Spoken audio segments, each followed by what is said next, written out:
emergency. 5, 4, 3, 2, 1. Welcome to the PIO Podcast, a place for everything public information related for police, fire, EMS, and local governance. It was a good learning experience for a lot of us that social media is not real life. But we have to remember the media are very rarely a target audience. They're simply that conduit. Our words have impacts on individuals, and it may not be positive. So just being thoughtful and mindful of the words that we speak. I think what's so interesting about this position too, and this job and this profession, is that every one of us is looking for purpose. And when we find it here, that's it. To know is that a crisis for one is not necessarily a crisis for another. Hey everybody, just wanted to get on here real quick and ask everybody if they enjoyed our content, if they've listened to us, if they want to keep us going, to help support the show. And you can do that by going down to the bottom of the show notes of today's episode and clicking the link and giving us a sponsorship or even just a one-time donation. That'll really help us keep this podcast going and keep us giving you new content. Thanks, everybody. Enjoy today's episode.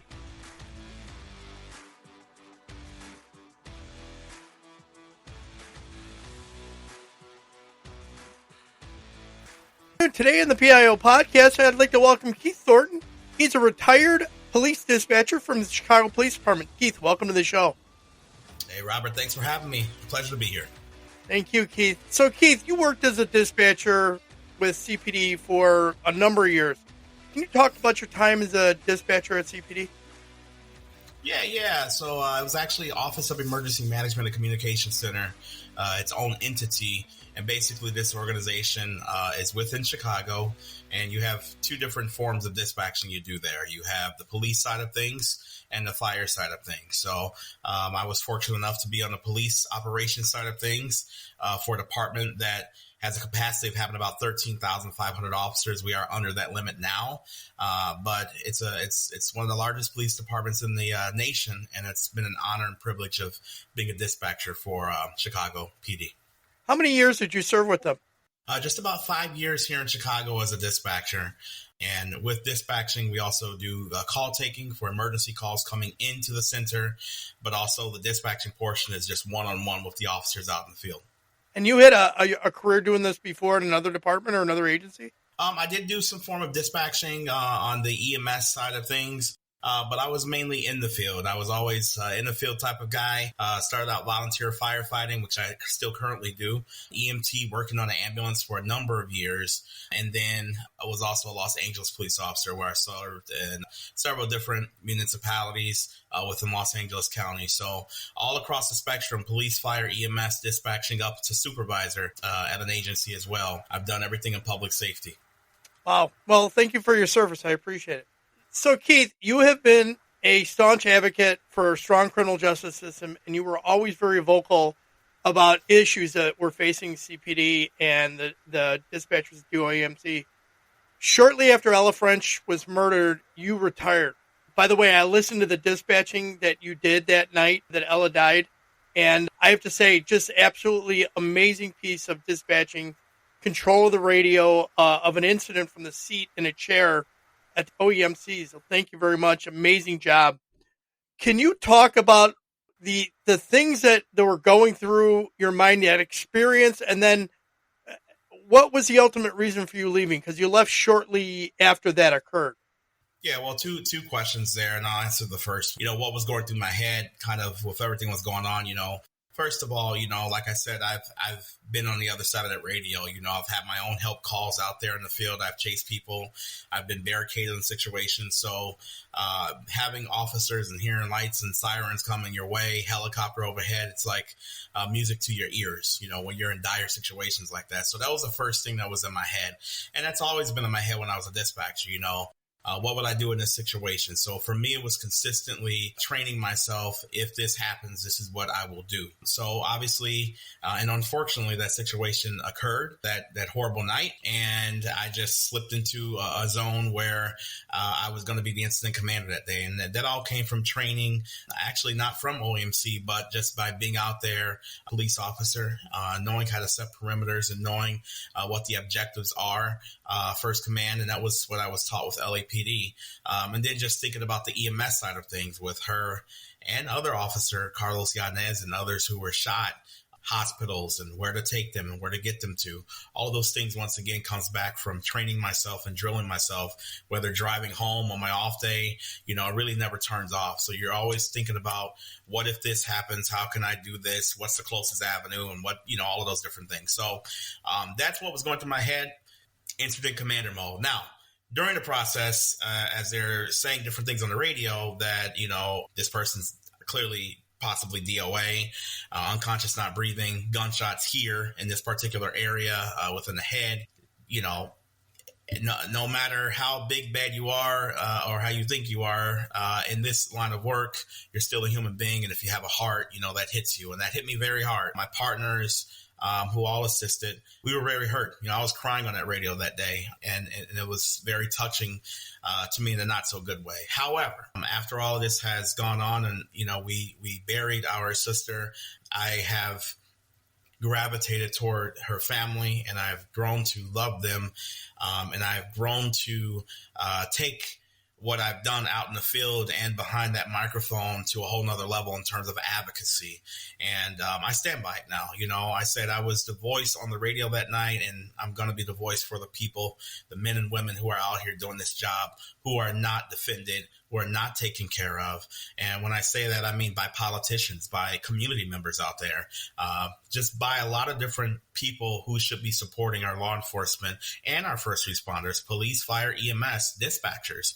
It's not happening now. And so the main reason I stepped away, to answer your second question, from dispatching, period, from Chicago was the lack of support, the lack of training, and then just the constant nonsense of policies of telling citizens that police are on the way, or, an ambulance or a fire department or a fire engine or truck, they're coming your way. And darn well there's a huge backlog and they're not going to get there for a while, So I don't stand by any of that. At the time, we had a different administration with the city of Chicago, and I was going bat to bat with the mayor. Happy to have been an advocate to get her out of office. But we're in an even worse situation now, with someone even worse. This is a city that is wonderful. It's beautiful, and we have great people who live here. But with the crime that is rampant here and criminals coming in and out of the system, once again, you'd think politicians would support law enforcement to do their job the appropriate way with all the nonsense going on here, but it's quite the opposite. And so that's the role that I'm playing as of now, as a community activist, but more so a law enforcement and public safety advocate, by showing them great support, especially with the mental health climate that's here as well. So let's talk about that. You bring this up as a good question to segue into the mental health issue. So when you were at OEMC and this happened, I always remember years ago when our dispatchers in my department, they always said, come in and talk to us afterwards so we can see you, hear you, interact with you, and we know you're okay. Obviously, if somebody dies, it's a different story. What kind of support did you get at that time from staff or OEMC, or was it offered? It's not offered. They'll tell you to go to EAP if you'd like to. That's on your own time. You have to do it on your own off days or your own day that you're working before work or after work. So flawed system once again. I always remember this situation. A female friend of mine who was my former colleague at OEMC, she had an officer-involved shooting that she handled, and she did a spectacular job. Officer wound up bringing a suspect into the Sallyport area, or just pulling up actually into the station parking lot, opened the car door to the squad car. The guy got out and started shooting him, shot the officer, and it was a hell of a shootout at the police station. Well, this was, if you listen to this dispatch, it was phenomenal. She did a great job. The officer, thank God, is, okay and alive. But she wanted to go home, just to decompress just for the rest of the shift. Nope, not allowed. It's not paid for. If you want to go home on your own time, you got to use your own sick time. If you don't have that, it's a huge problem. Once again, going back to their policies, like, what are we doing here? So, I bring that up because when I was working on an ambulance, in Los Angeles County, the busiest county in terms of medical and trauma in the United States, the moment you had, even dealing with a cardiac arrest with a baby, or someone burned severely, or whatever situation it is, you had a supervisor who comes right to the scene, gets everyone there. We do a debriefing, and they make you say, hey, we want you to go home, take a break. We're going to pay for the rest of the shift. Don't worry about it. And if you punch back and say, hey, no, I'm good, whatever else, which I don't know who would do that. But if you did, they would say, okay, well, you're off. We're turning your ambulance down and downgrading you guys for the next 5 hours. Go to the station, get some rest, chill out. Just, we'll circle back around. That's good leadership. And that needs to be across the board to law enforcement, firefighters, paramedics, EMTs, as well as call takers and dispatchers, who are often forgotten about. So, like I said, new administration now, hopefully that's changing. I'm doing some work with them to try to advocate and get that going. But at the time, no, we don't have that. It was not there, and it needs to be there. Thank you. I appreciate you fighting for that, because I agree. Dispatchers they've never really been looked at as things for EAP or even a supervisor saying, hey, you're off for the night, or go sit down, go in a break room and relax, take a couple hours, come back when you're ready. Even that alone is enough sometimes to let somebody reset and decompress. So I completely understand that. And thank you for fighting that fight and staying in that. Keith, since the death of George Floyd, and since we've had a lot of reduction of really proactive policing, and in Chicago here, I think even before George Floyd, when they put the contact card system in place and officers had to fill out multiple pieces of paperwork for an individual, since that's happened and calls for service have been delayed because officers are down and all that other fun stuff, agencies now have started to push people to go to like an alternate system to report things instead of having officers come out to the scene, such as a 311 system or some digital self-reporting system where you would make a police report online, never see a police officer, never get anything followed up on. How do we communicate that we're doing that to the public? How do we tell them that the right way so that, again, it's not tying up a 911 line. It's not tying up an incoming call taker line for nonsense? Well, that's a lot. Big question. After George Floyd, I will say you brought up the contact card. Well, that was going on a long time prior to George Floyd. When I was an LAPD police officer, anyone that we pulled over and did an investigatory stop on gang members, whatever, we would do contact cards with them, and they'd go into the gang database or whatever database that we had at the time. I thought it was a great system because we kept track of different individuals who were doing good and doing bad. So that was going on a while before George Floyd. Now, in some cities or suburbs, municipalities, maybe they have started to do that. I can't really comment to that. What I will say is Chicago goes to every single call that is dispatched.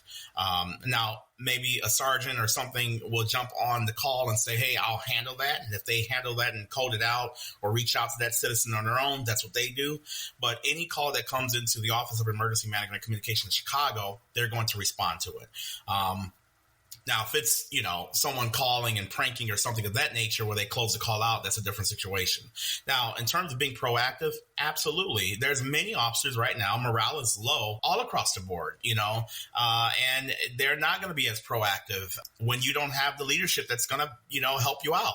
When you go out there to do a job, if you can imagine putting on a uniform, going to do your job in whatever capacity, target, a teacher, lawyer, whatever, and you're not backed by your superiors or by the people whom you're there to work for, you're not going to want to come in and give 100%. You're going to come in to do the bare minimum. And for police officers, particularly to this city and to suburbs around Chicagoland and abroad, they're going to come in, just stand by to see if they get a radio call for their beat. They're not trying to pull people over. They're not trying to do this and do pedestrian stops. They're not trying to go out there and get into foot pursuits. Here in Chicago, in the last administration, the mayor has deemed it not fit to go into foot pursuits, to go into vehicle pursuits. They're all terminated. If an officer was to do that, and this could be for someone who has a gun, who just shot someone, and they can't chase them.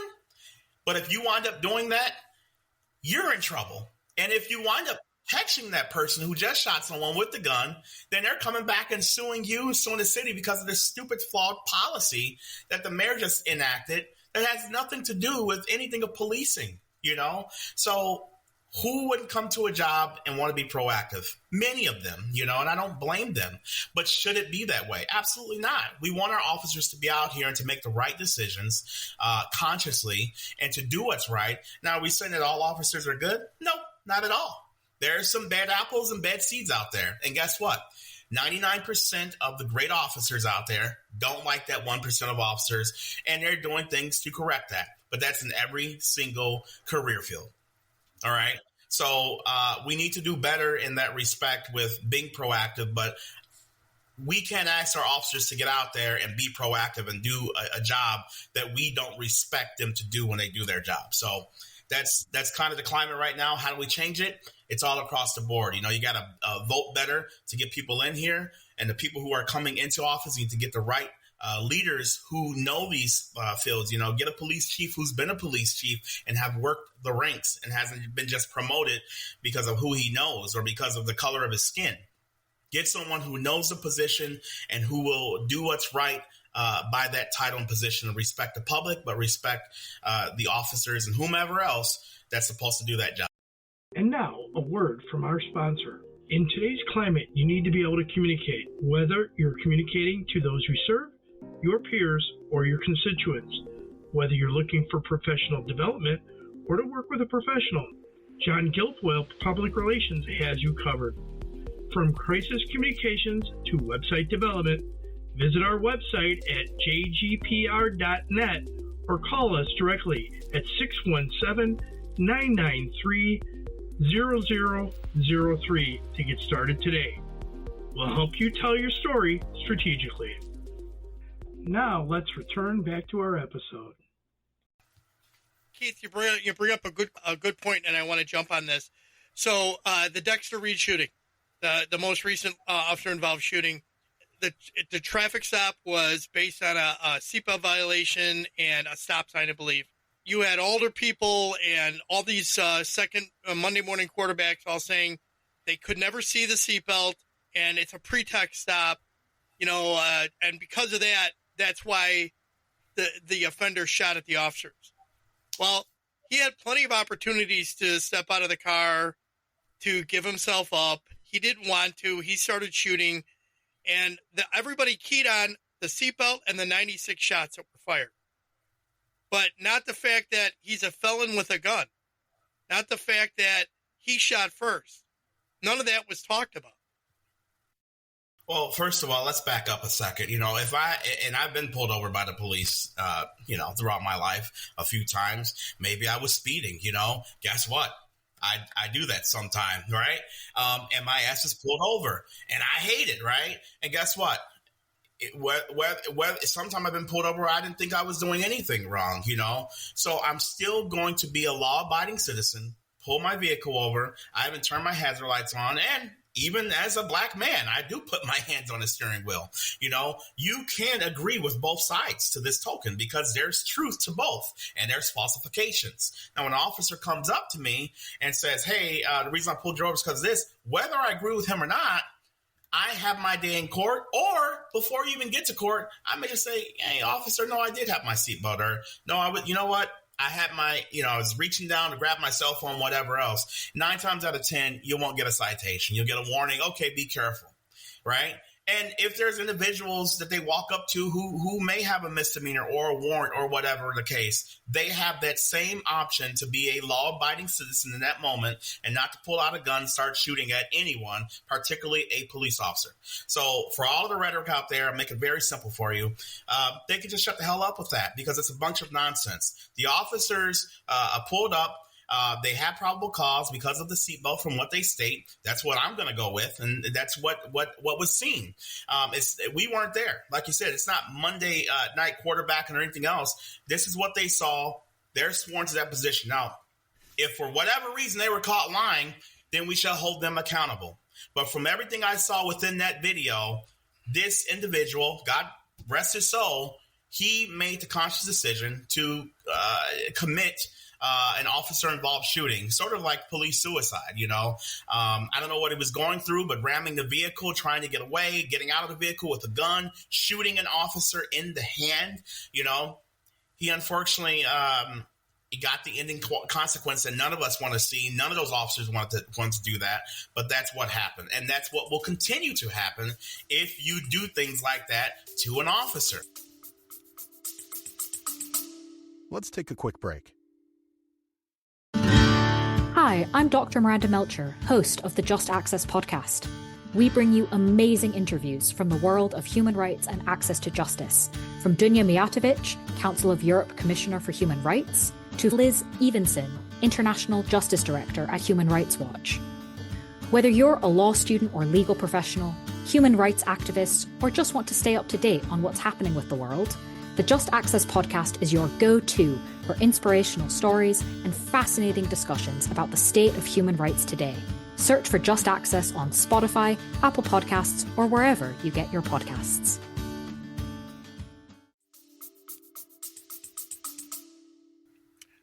But here's the other thing is the other side is the politician said, well, we need to end pretextual traffic stops or minor traffic violations, whether it's for speeding or seatbelt violations. So we're just going to let the world run rampant. Well, let me explain something. We had I believe a state rep who was trying to push something. LaShawn Ford. No, I don't think it was LaShawn Ford. That's probably for something else. But I think it was the state rep Slaughter or something like that. Just like his last name, he's trying to slaughter something here, where he was going to make it a law to not allow any officers within Illinois to stop individuals who do not have tags on their cars, license plates, or any form of those, non-moving citations. You can't stop any of them, regardless. And so let me tell you what's going on here in Chicago now. We have a multitude of Venezuelans, most who are illegal, who have come over here seeking asylum, from what they call it, with quotations on that.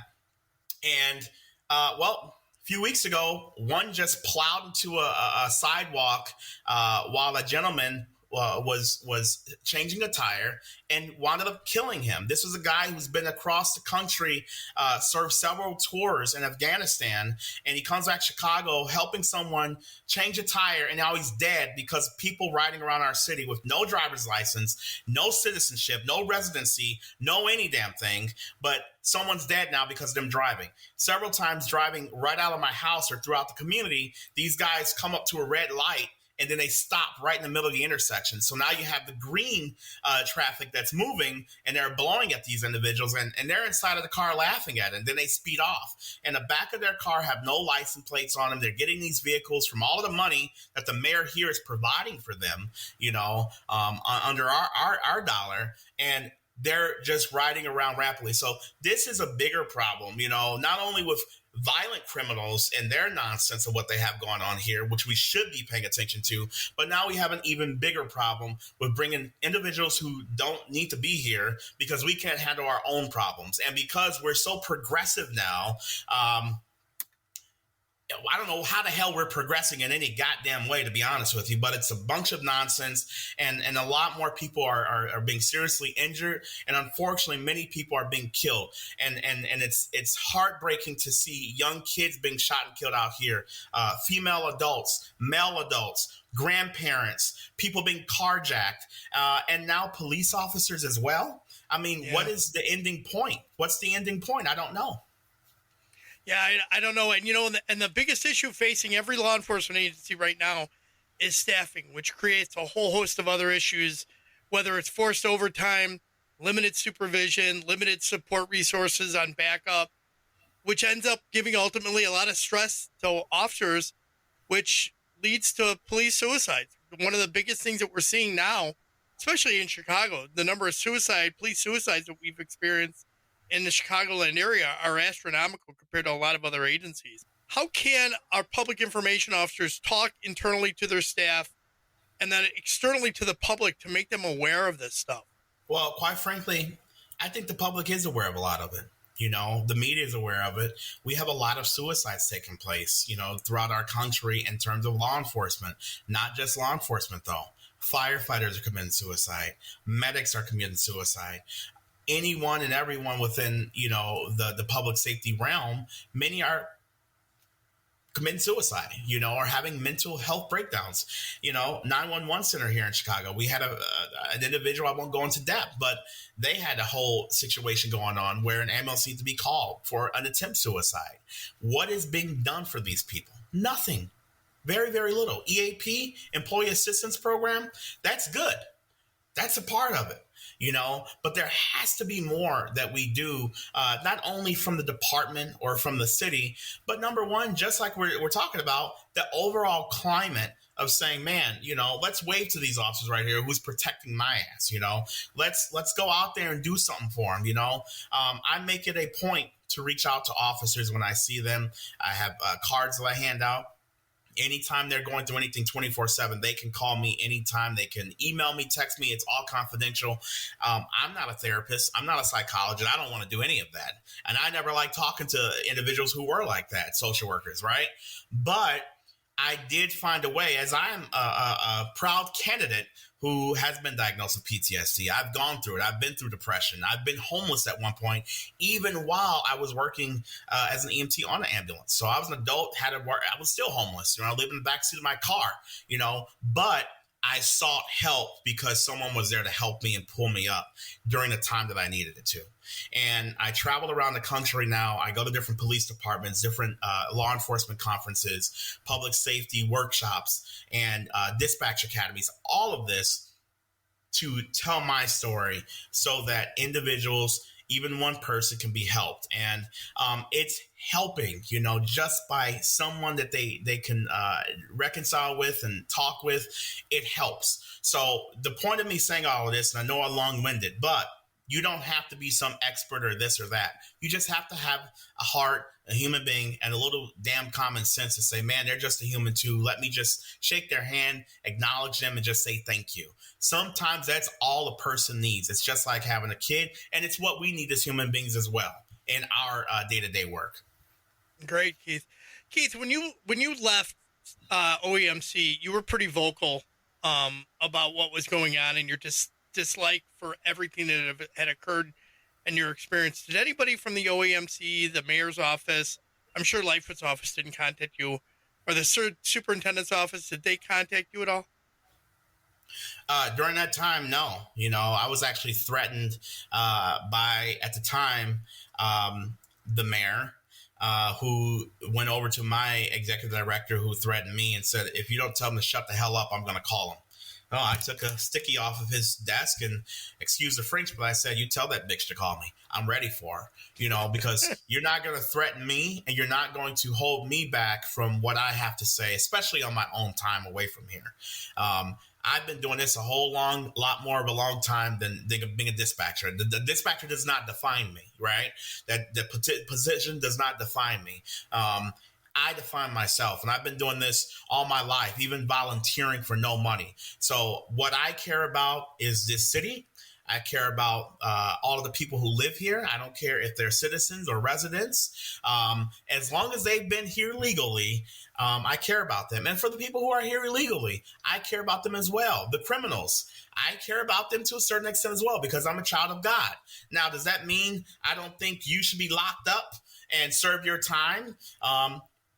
Yes, I do. I believe that, So did anyone contact me? No one contacted me at all, because they knew that I was outspoken, and I will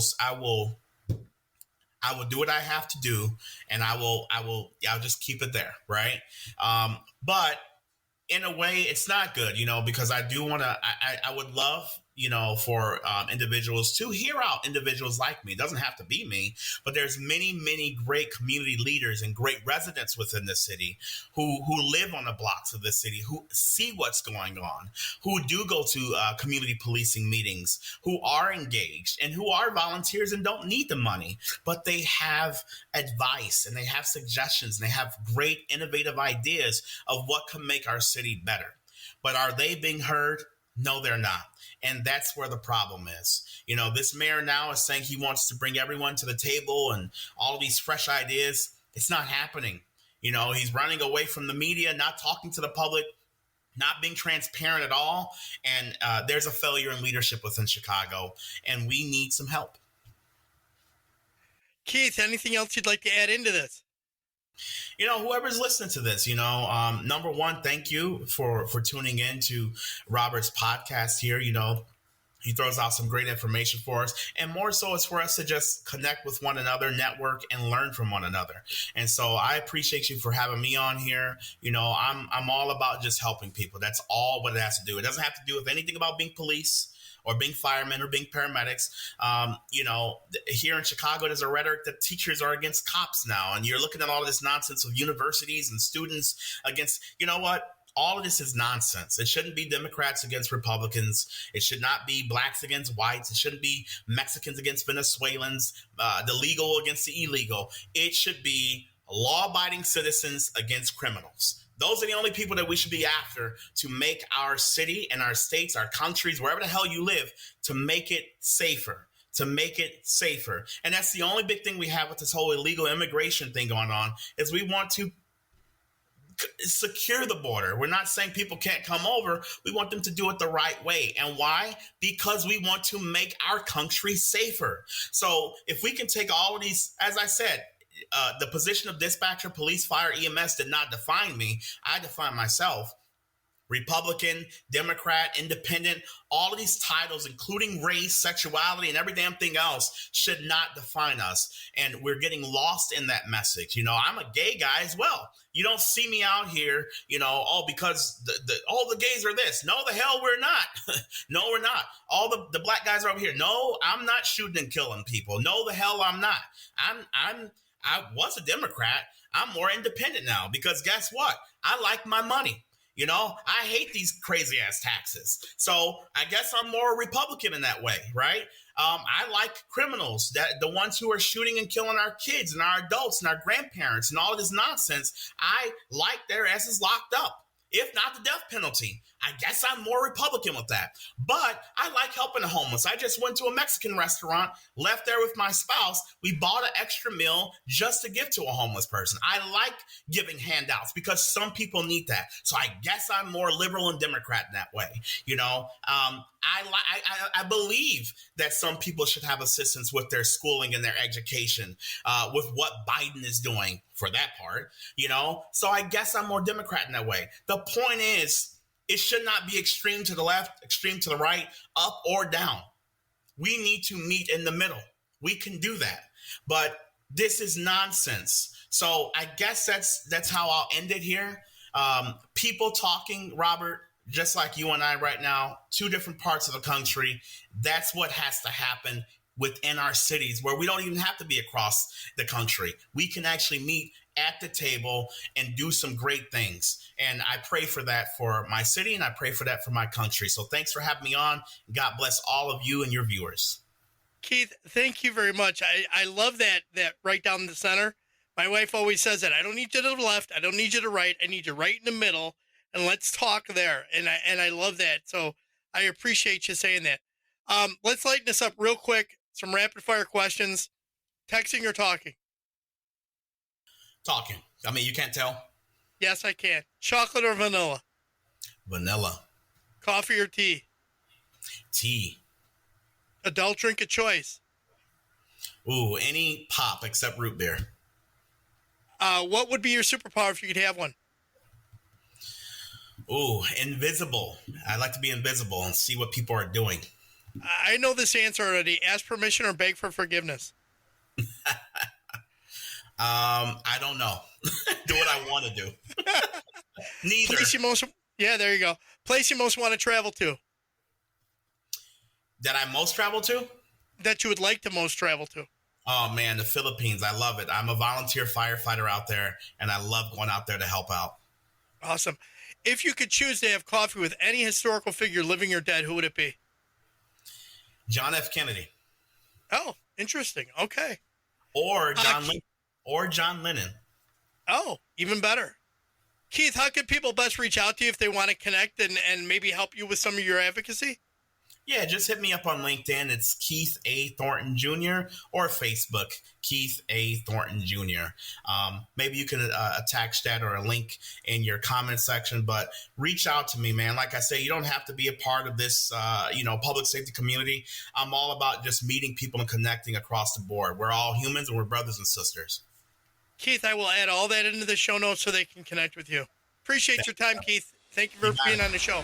God bless you, brother. Take care.